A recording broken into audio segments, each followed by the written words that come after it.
Good morning, everyone. I'm Dr. Anit, and my paper is on diagnostic field of neuroimaging and endonuclear ophthalmoplegia.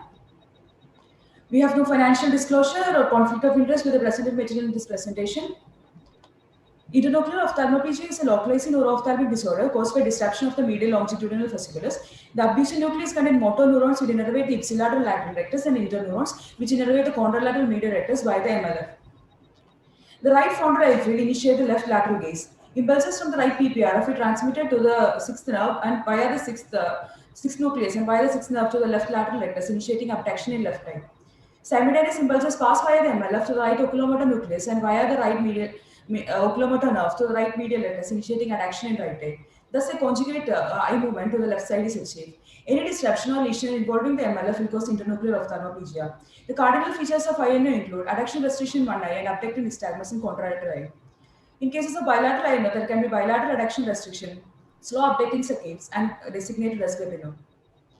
This is a clinical picture of a patient who presented to us with right-sided INO. As we can see, there is adduction restriction in right eye, and whereas all other movements are full. This is a clinical video of a patient who presented to us with left-sided INO. We can see there is adduction restriction in left eye and abducted nystagmus in right eye. This is MRI of the same patient. We can see acute infarct involving the midbrain. Moving on to the causes of INO, causes can be ischemic, which are usually seen in elderly patients and are usually unilateral. Demyelinating conditions like multiple sclerosis are usually seen in young patients and are usually bilateral. Infections and inflammatory conditions and unusual causes like trauma, tentorial herniation, neoplastic conditions, and vasculitis can also cause INO. Aim of our study was to assess the etiology of INO with the help of neuroimaging. This is a retrospective observational study done in our neuro-ophthalmology department. The medical records of 31 patients presented with INO in our tertiary care center in the past 2 years were studied. From their records, clinical features, findings of complete neuro-ophthalmic examination, neuroimaging, treatment and outcomes in terms of improvement in extraocular movements and visual acuity were noted. Specific emphasis was laid on documenting the findings of neuroimaging, that is MRI. Neuroimaging was done in all patients and the results were interpreted by an eminent neuroradiologist. Moving on to our results, out of the 31 patients, 13 were males and 18 were females. Age ranged from 20 to 75 years with a mean age of 54 plus or minus 14 years. 13 of them showed left-sided INO, 11 of them had right-sided INO, and 7 patients presented with bilateral INO. Skew deviation was seen in 4 cases. Double vision was the most common symptom seen in 84% cases, and other symptoms include eye pain, defective vision, and deviation or squinting of eye, noted by the patient or attendant.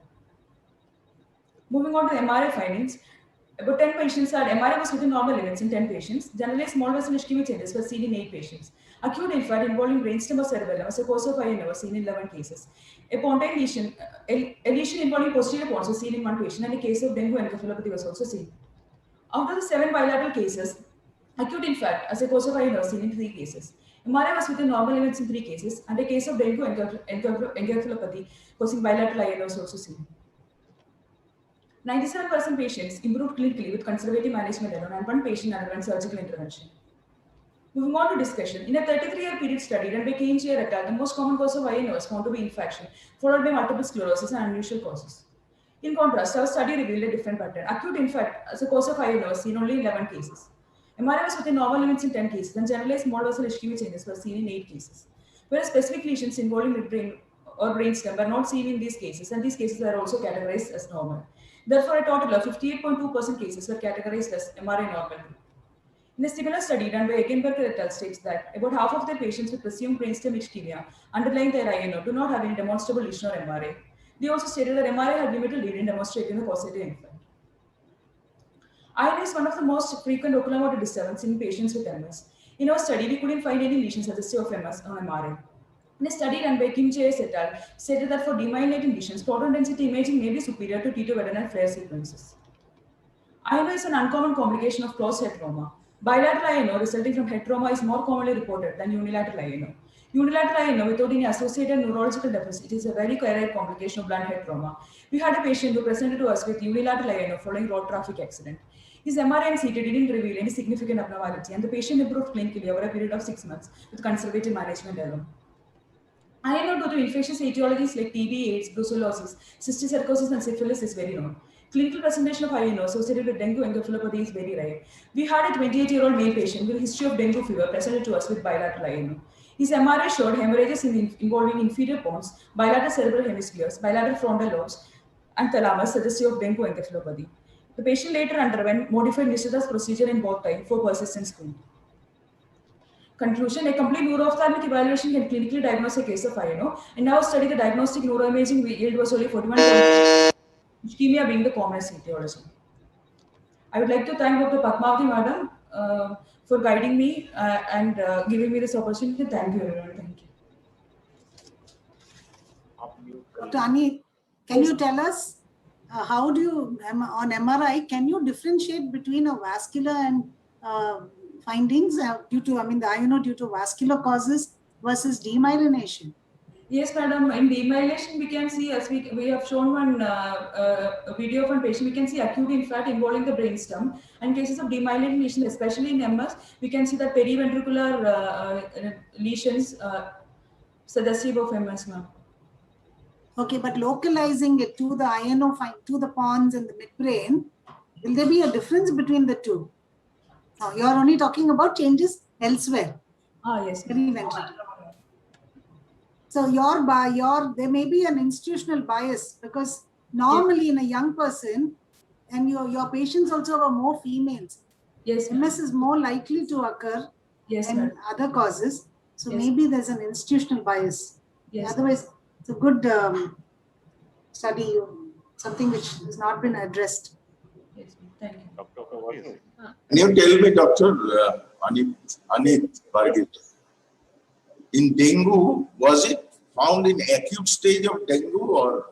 No, sir. Patient presented to us 7 or 8 months later with complaints of double vision and squinting. Sir, patient gave history of dengue fever 6 or 7 months back. He had history of altered sensorium and aphasia and other neurological deficit. He was admitted in a neurological center as a case of dengue encephalopathy. Sir, his dengue IgM was positive. Serum dengue IgM and CSF was also suggestive.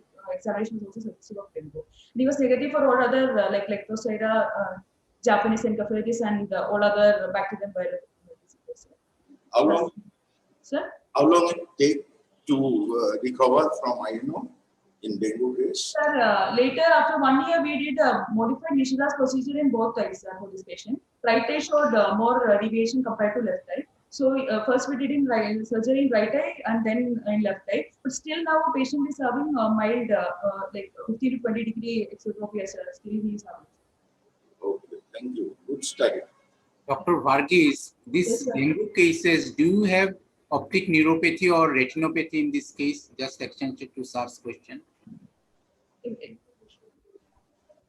This case of dengue presentation, Yes, sir. We usually have, does it have optic nerve involvement or a retinopathy, dengue retinopathy? sir, I couldn't understand your question, sir. Can you repeat it once This more? patient with dengue INO, was there optic neuropathy or say retinopathy associated? No, sir, no. His vision was less than initially when he presented, but later he improved, sir. There was no